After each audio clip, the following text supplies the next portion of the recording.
Em nome do Pai, do Filho e do Espírito Santo. Amém. Queridos amados cristãos ortodoxos, chegamos ao que hoje é o domingo posterior à Natividade do nosso Senhor Deus Salvador Jesus Cristo, segundo a carne. Estamos nos despedindo pouco a pouco desta maravilhosa festa do Natal, dando adeus a ela por este ano e nos preparando gradativamente para a próxima grandiosíssima festa que se aproxima nos próximos dias, que é justamente a Teofania e o batismo, festa do batismo do Senhor. E nosso Senhor Deus Salvador Jesus Cristo, quando antes de se manifestar a Israel, providenciou que, portanto, um precursor fosse enviado para justamente aplainar o caminho dos corações tortuosos, ou seja, torna plano os corações tortuosos que estavam na representação do pecado, da ignorância, do desconhecimento daquilo que era o reino dos céus. E por isso foi enviado um precursor que preparasse esse caminho, preparasse e aplanasse as veredas para que o Senhor se manifestasse. E esse foi o seu primo, segundo a carne, São João Batista. 30 anos separam a festa da Natividade da festa da Teofania. E uma vez que o mistério de nossa salvação chegou à sua plenitude com a encarnação do Filho do Homem, agora é necessário que, para que os seres humanos, começando pelo povo de Israel, fossem preparados para essa boa nova, participação direta dessa comunhão que a encarnação de Deus providenciou para que a humanidade não tivesse mais um vazio, uma lacuna, um abismo que separasse a sua natureza humana da natureza divina de Deus, obviamente. Foi necessário que, portanto, o mundo conhecesse a verdade através da pregação da Boa Nova. E como eu dizia, antes de tudo isso, foi enviado o primeiro grande pregador da Boa Nova, que ele queria aplainar as veredas dos corações dos homens que estavam tortuosos, esburacados, com ondulações, e com um só movimento profético, por assim dizer, o Batista iria preencher os buracos, aplainar as ondulações e deixar um caminho completamente plano e ajeitado para que nosso Senhor Jesus Cristo pudesse se manifestar a Israel. O que significa tudo isso que nós estamos falando, de aplainar os caminhos, as veredas, os corações tortuosos, encher os buracos e onde estava ondulado, aplainar? O que significa tudo isso na sua palavra? Esse é o resumo da pregação a respeito da palavra do arrependimento. O arrependimento é a pregação mais poderosa que pode existir, e é por isso que foi dito que João Batista pregava com o espírito de Elias, como um trovão poderoso. Por isso que nosso Senhor mais tarde diria: o reino dos céus, a partir de agora, é adquirido a partir de violência. Desde os tempos agora de João Batista, o reino dos céus foi arrebatado com violência. E de fato ele pertence aos que são violentos. E são os violentos que o arrebatam. O que significa essa violência? Essa violência justamente é toda a força que agora é desempenhada pela Igreja Ortodoxa até o fim dos tempos em nos forçar violentamente ao arrependimento, e nós mesmos, individualmente, com o nosso livre-arbítrio, nos esforçarmos para nos dar totalmente ao arrependimento. O arrependimento é o estilo de vida da Igreja Ortodoxa, do cristão ortodoxo. Esse é o nosso estilo de vida e se resume a isso a nossa fé. O arrependimento no grego, literalmente, significa mudança de mente, mudança de coração. E o que significa, portanto, arrependimento na prática? O arrependimento sendo a maior força que o universo pode ter contra o pecado, contra os demônios e suas paixões, nossos vícios. O arrependimento é sinônimo de uma tristeza piedosa. Tristeza piedosa por nosso coração não ter um espaço para Deus devido aos seus pecados e suas impurezas. Arrependimento, se nós quisermos explicar, ainda que é um mistério, que por mais que falemos, ele tem que ser experienciado para que possa ser real e tangível na vida de alguém. nós vamos explicando como, conforme as palavras podem dar na articulação delas o significado do arrependimento, a um nível de entendimento espiritual, como uma mudança de mente a partir de uma tristeza piedosa. Tristeza pelo fato de não estarmos unidos como deveríamos com o nosso Deus. Tristeza por sabermos que no nosso coração, que foi feito como imagem do protótipo, portanto, que o nosso coração foi feito originalmente como receptáculo para que o protótipo pudesse aí morar, e infelizmente não mora, porque nós mesmos adicionamos à doença que herdamos de Adão os nossos próprios pessoais pecados, e tendo em vista e tudo isto, deveríamos ter uma constante tristeza piedosa. Tristeza que nos faria chorar os nossos pecados se a tivéssemos.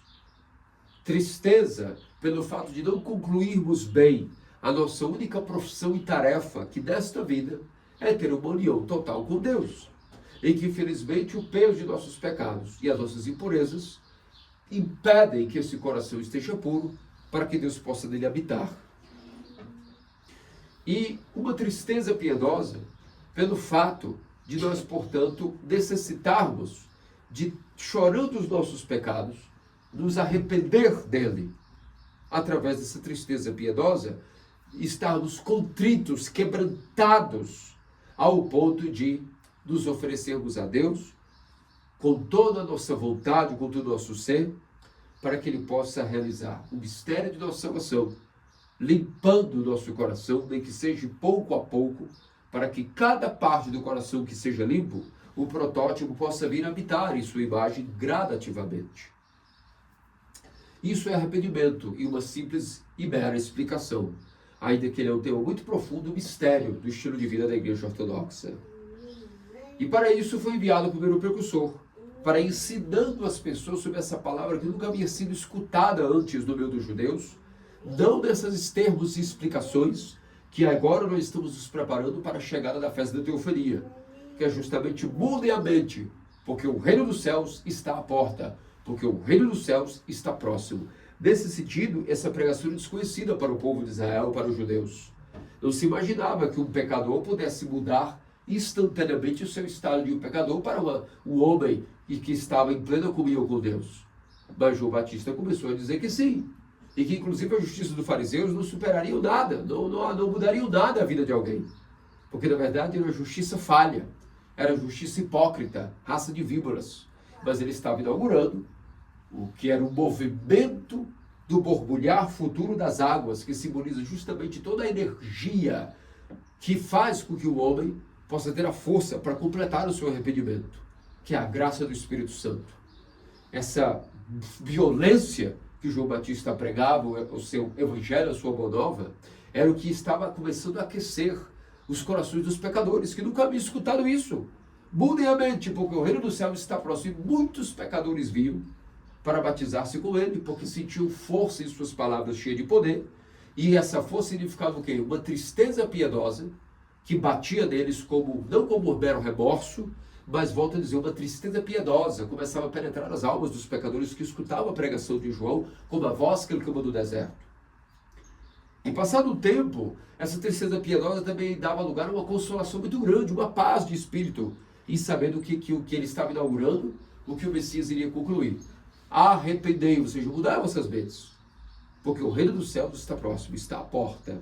Significa que todas as vezes que nós vamos mudando a nossa mente com a tristeza piedosa pelos nossos pecados, pelo fato de sabermos que estamos separados de Deus, que o protótipo, ou seja, o Criador, não habita em sua imagem devido ao coração estar impuro, e que precisamos reagir de alguma forma para que isso possa mudar, para isso possa realizar-se de uma maneira eficaz para algo que seja melhor para a nossa salvação.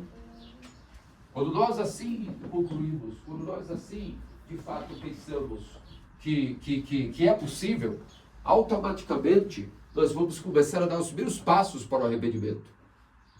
Porque se a gente achar que isso tudo é impossível, que nunca será uma realidade eficaz, que tudo isso é uma novela para os santos e que não é algo para cada um de nós especialmente, então se nós não achamos que é possível, nós nunca vamos dar os passos reais. Vamos ficar só na teoria, na novela, na imaginação, e não no campo real, de ter uma tristeza real e piedosa pelo fato de nosso coração estar impuro. A maioria das pessoas são verdadeiros debilóides e débeis mentais, não porque realmente possuem problemas psicológicos ou psiquiátricos, mas pelo fato de não entenderem que a única chave que abre para elas a sobriedade, a liberdade interior, que traz real felicidade e estabilidade, não é felicidade deste mundo, nem tampouco terapia, mas sim a única coisa que realmente destrava a nossa identidade para sabermos quem nós somos, quem nós temos que nos tornar, e através disso, dessa tristeza piedosa, que tudo isso é um mecanismo realizado pela graça de Deus, e para que a graça de Deus atue em nós, é necessário que nós tenhamos ao menos uma tristeza piedosa pelos nossos pecados, e depois esforço para cumprir os mandamentos como oferta para que possa preencher essa tristeza piedosa. Isso não é suficiente estar triste pelos próprios pecados, mas completando essa tristeza com oferenda do cumprimento dos mandamentos a rigor, tanto quanto possamos oferecer isso diariamente, então algo em nós começa a atuar, uma limpeza dentro de nós começa a acontecer, e gradativamente, a cada centímetro do coração que vai sendo pouco puro, Deus imediatamente vem entrar e fazer ali morada, nem que seja naquele primeiro centímetro, depois de 2 centímetros, depois até que ele vá ocupando todo o receptáculo e sejamos todos Deus e Deus seja tudo em nós. Em resumo, é isso que João Batista dizia: arrependei-vos, ou seja, mudai vossas mentes através do arrependimento, da mudança de coração, da mudança de mentalidade, e chorai os vossos pecados através de uma tristeza piedosa. E então, por conseguinte, o reino dos céus está à porta, ou seja, a graça de Deus começará a habitar dentro de vós. Deus começará a morar dentro de vós. Significa o reino dos céus justamente isso. A graça do Espírito Santo, que logo será enviada através dos mistérios da igreja, já está à porta.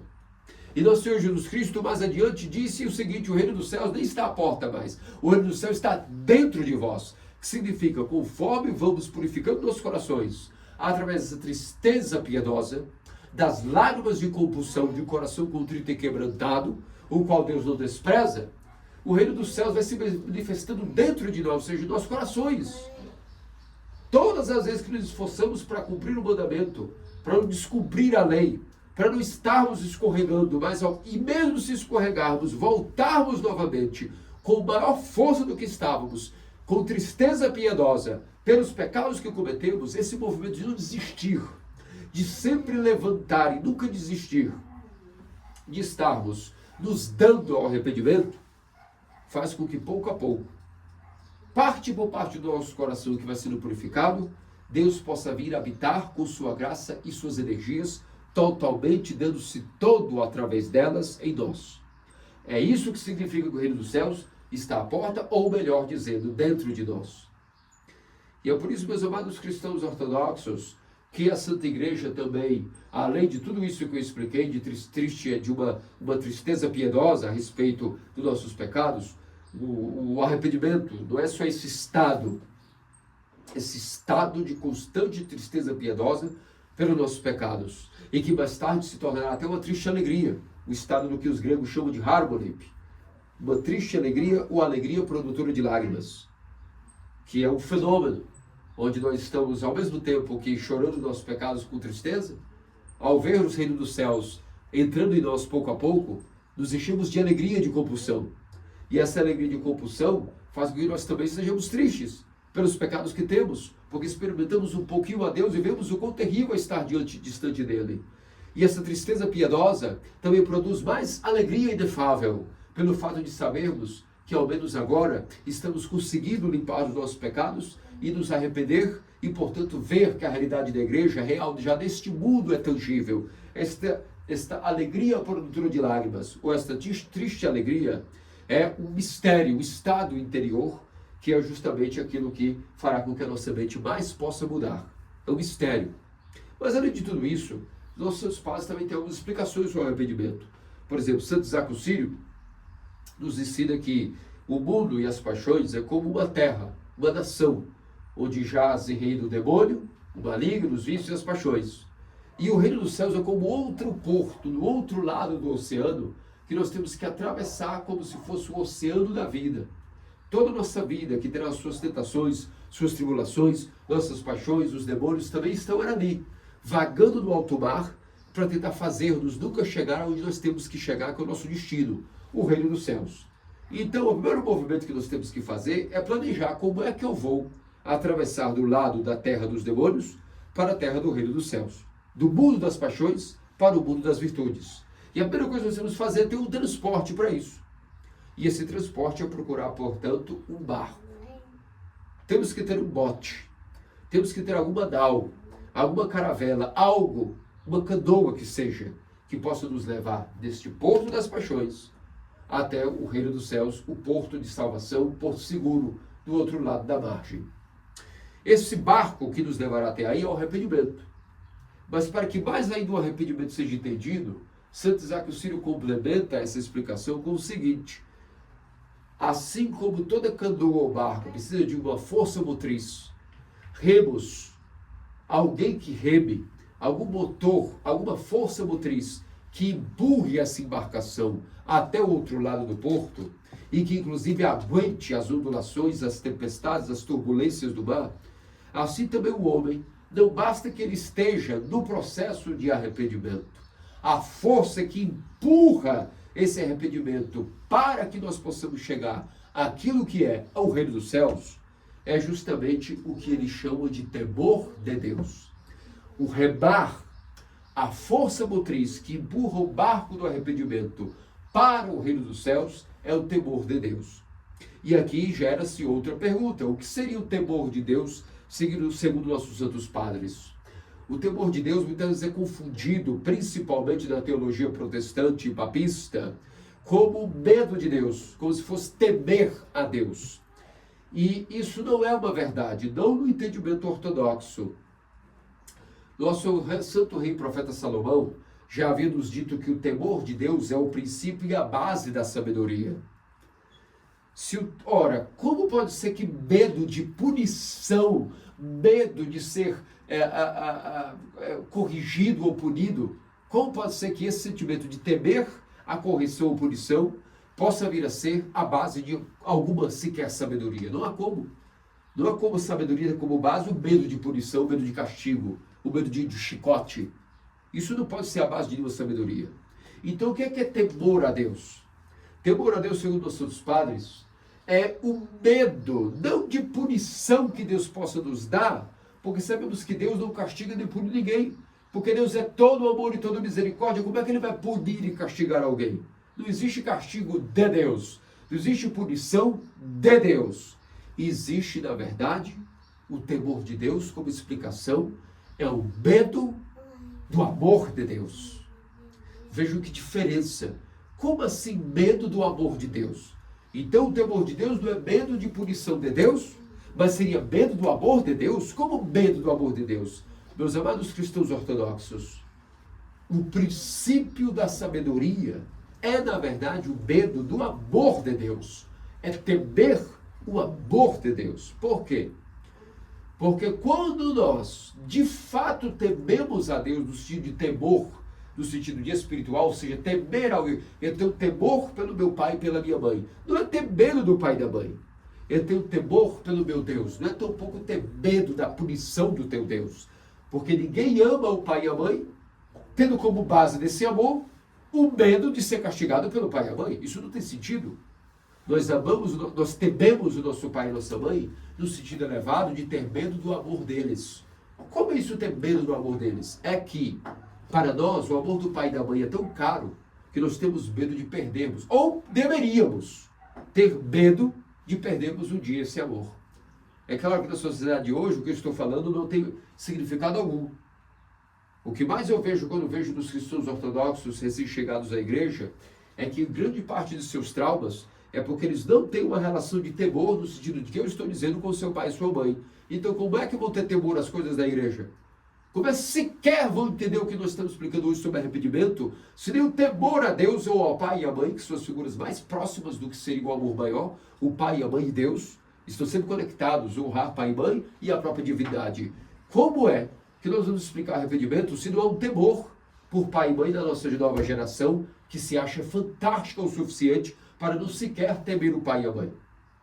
Nós estamos dizendo que nós somos obrigados, às vezes, se temos pais problemáticos e que defiam a nossa sanidade, como pode acontecer, que nós vamos deixar de amá-los? Não. Porque nós vamos deixar de temê-los, no sentido de temê-los, de perder o amor deles? Também não. Mas, às vezes, é necessária uma prudência para protegermos se temos pais que talvez nos causam um dano tão grande. Mas, mesmo assim, nada disso tem a ver com o tema central, que significa temê-los e amá-los, porque foi deles que nós viemos. Foi isso que nos geraram a vida através do nosso Criador. E amá-los e temê-los deve estar acima de qualquer outro tema e assunto mal resolvido que tenhamos com eles. Infelizmente, não é assim a maturidade do homem moderno, da mulher moderna. São rebeldes para a própria casa. E assim, sempre carregarão esse espírito de rebeldia para qualquer autoridade, inclusive a autoridade dos padres, dos santos, dos cânones, do Espírito Santo. E é muito difícil, então, que se fale de arrependimento, para quem não tem como base do amor, o temor a esse mesmo amor, o medo de perder esse amor. Quando a gente ama alguém, de fato, a base desse amor não é romantismos, elogios, paparicações, bajulações. Isso é um amor falso, artificial. É um amor que não tem garantia alguma se na hora do sofrimento, se a pessoa estará do nosso lado ou não, nós estaremos do lado dela.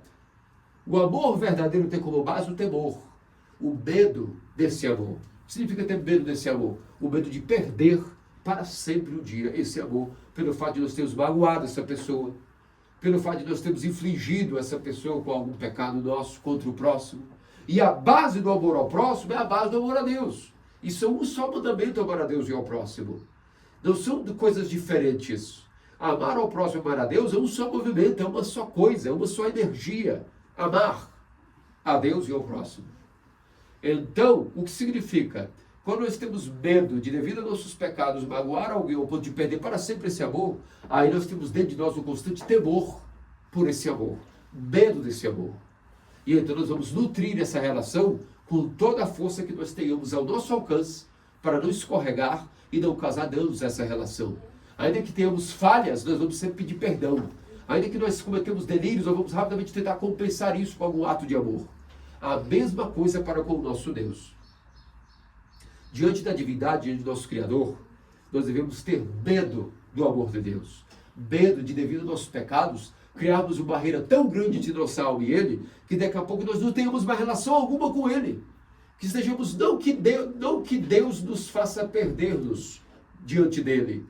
Não que Ele nos abandone, mas que nós perdamos o amor dEle, não porque Ele nos abandonaria ou deixaria de nos amar, porque Deus nunca deixa de amar alguém, mas que devido às nossas atitudes mal colocadas diante dEle, nós mesmos nos tornemos perdidos, ou seja, na chamada perdição da vida em relação ao nosso Deus. No sentido de perder o amor dele, nesse sentido. Não que ele deixe de nos amar, mas que nós, nos colocando na perdição, nos distanciamos tanto da relação entre Deus e o homem, porque não há relação entre Deus e o homem onde superabunda o pecado. Onde superabunda o pecado, deve superabundar a graça do arrependimento, para que contornando o pecado, possamos então vir a mudar a nossa mente e, superando o pecado, unimos ao nosso Deus.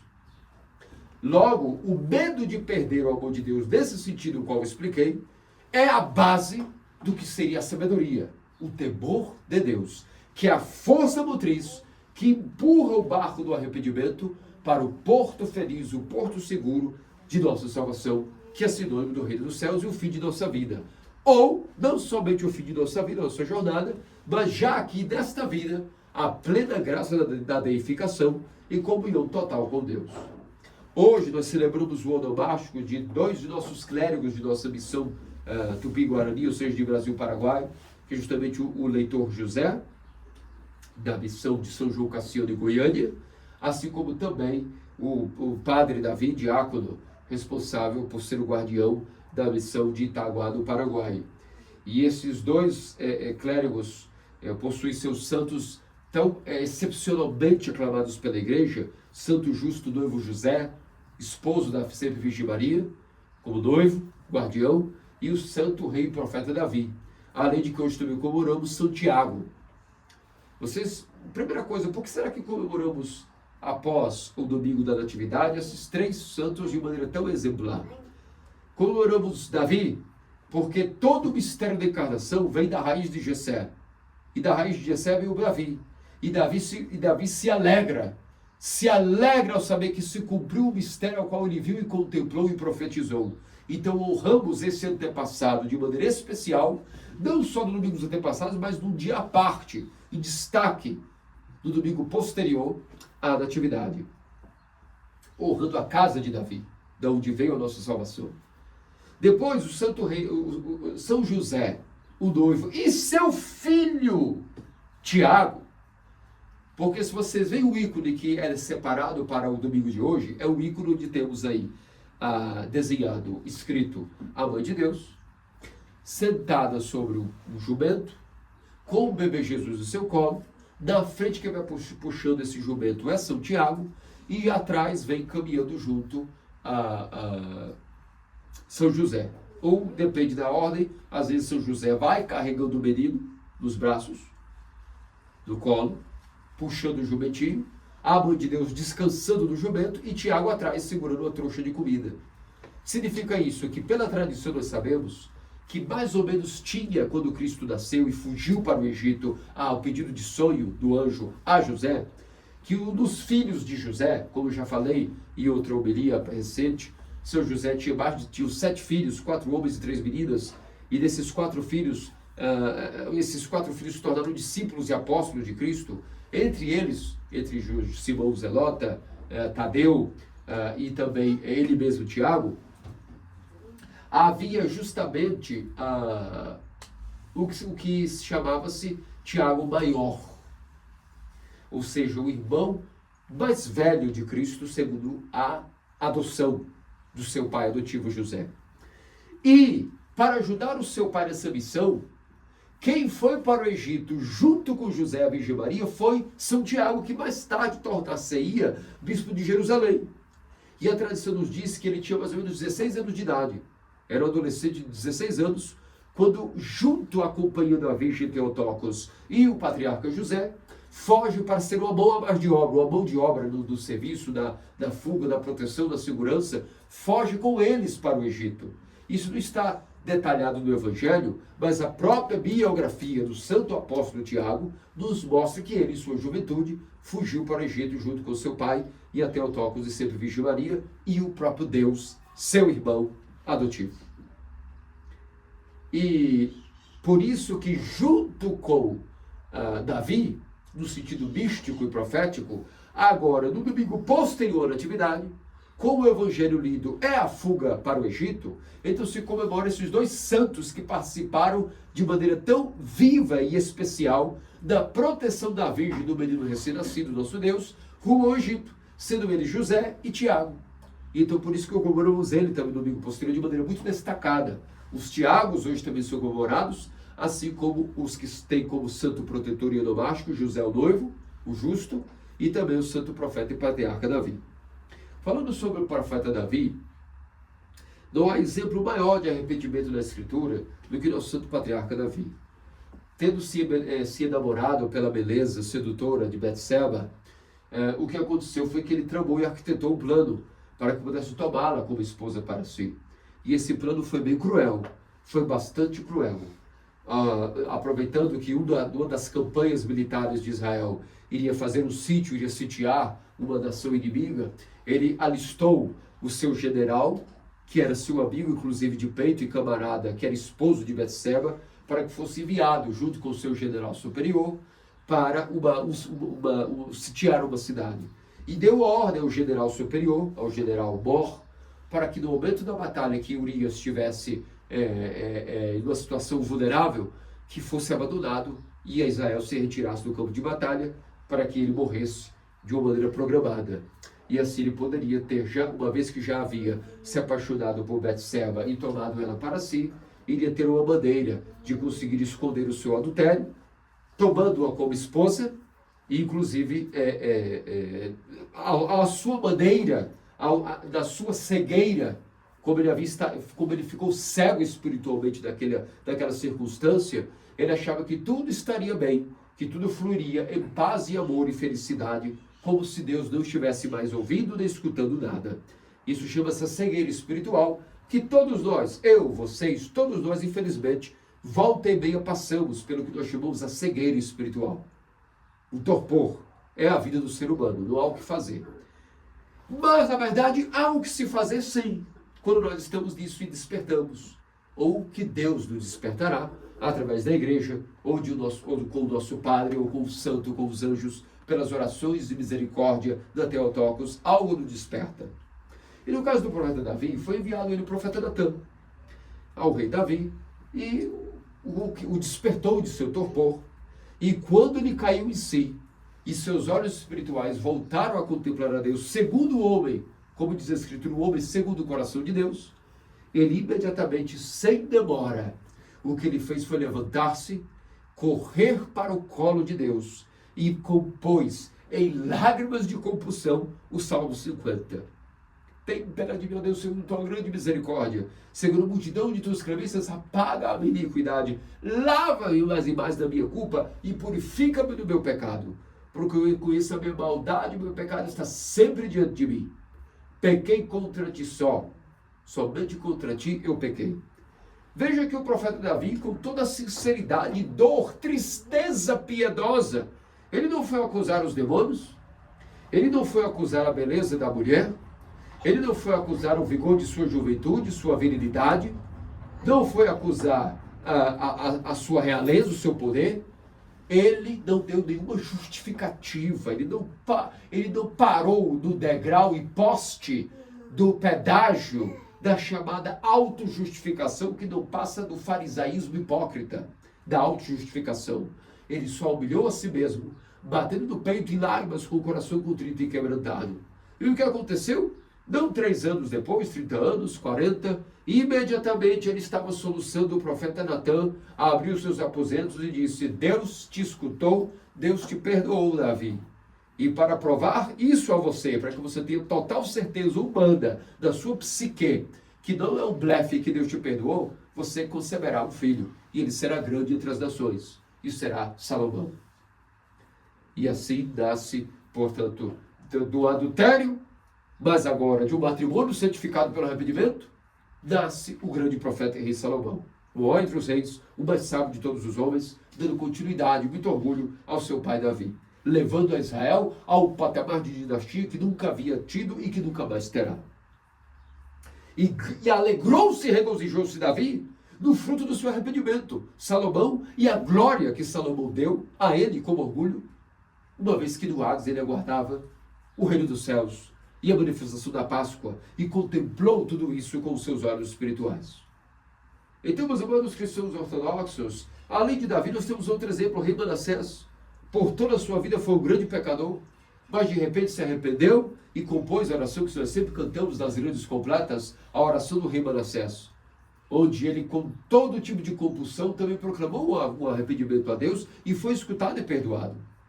Assim como Acás, e tantos outros exemplos da história da igreja do Antigo Testamento e a igreja do Novo Testamento, onde pessoas com as mesmas paixões que as nossas, da mesma carne, do mesmo osso, do mesmo sangue, do mesmo DNA, estavam todos com os mesmos problemas e paixões, mas souberam o que fazer. Deram-se à tristeza piedosa de clamar a Deus em lágrimas de compulsão, em coração contrito e quebrantado, ao qual Deus não despreza, e foram grandes reis e rainhas do arrependimento, que são todos os santos que estão permeando a igreja ortodoxa e seu sinaxário. E essa não é história para eles, é história para cada um de nós. Se engana que acha que isso é belo, isso é grandioso para os santos. É negativo. É para todo batizado, porque uma vez que foi batizado, o seu estilo de vida é o arrependimento. O estilo de vida na igreja ortodoxa, especialmente para os monges, então, que sempre esfregam na nossa cara como anjos e espelhos, que o modo de vida do cristão não é para viver no mundo, distraído no mundo, não é para o bel prazer. É para, olhando o negro dos monges e dos clérigos, que estão de luto para esse mundo, vivendo o estilo de vida chamado arrependimento, e uma última instância, essa é a vida monástica, a vida do arrependimento, como espelho angelical, para que nós, os leigos e nós do mundo, também possamos sempre lembrarmos, olhando o negro dos monásticos, que o estilo de vida nosso, ainda que estamos aparentemente com certa liberdade aparente no mundo, essa liberdade não pode ser efetiva. Essa liberdade é aparente, mas efetivamente o estilo de vida de cada um de nós tem que ser o arrependimento, a mudança de mente, a mudança de coração, a mudança até de paradigma, de qualquer coisa que podemos pensar. Devemos dizer, agora o que eu pensava eu deixo para trás, a maneira que eu vou pensar, que eu vou aprender, que eu vou respirar, que eu vou aprender de novo a viver, igual um menino aprende a viver de pequeno. Eu, ainda que não possa entrar de novo na barriga da minha mãe, vou renascer, não só pela água e pelo Espírito, mas da minha mente, do meu intelecto, da minha vontade. E através disso clamarei a ajuda dos santos, da Theotokos, e reivindicarei a graça que me foi dada em meu batismo, através de todo o estilo de vida do cristão ortodoxo, que em jejum e oração, serviços e Eucaristia, como eu frequente oração incessante, com todos os mandamentos e festas e cânones da igreja, vai adquirindo o poder do arrependimento. Portanto, meus amados cristãos ortodoxos, regozijemo-nos desse domingo posterior à Natividade. Não é todo ano que há espaço da semana para comemorar o domingo posterior à Natividade. Às vezes, quando as festas estão não intercaladas por fins de semana, acaba que não dá tempo comemorar o domingo posterior à Natividade, nós pulamos para o domingo anterior à Teofania. Esse ano, como o ano passado, como devido ao final de semana os domingos vão espaçando as festas, há tempo para ter comemorado hoje, domingo posterior à Natividade, e o domingo que vem será domingo anterior à Teofania, tendo completado, portanto, 4 domingos em relação a cada uma das festas. Domingo anterior à Natividade, domingo posterior à Natividade, domingo anterior à Teofania, depois domingo posterior à Teofania. E todos esses temas vão completando um ao outro. São 2 grandes festas que se complementam para nos dar justamente isso, a certeza de que arrependemos, porque o reino dos céus está próximo, está dentro de vós, porque Deus já fez menino, Deus já se encarnou, e agora vemos, portanto, o Novo Testamento, a época da graça da boa nova. Feliz Natal a todos vocês, meus amados cristãos ortodoxos. Cristo nasceu. Pelas orações de nossos padres, Senhor Jesus Cristo, Filho de Deus, tem piedade de nós. Amém.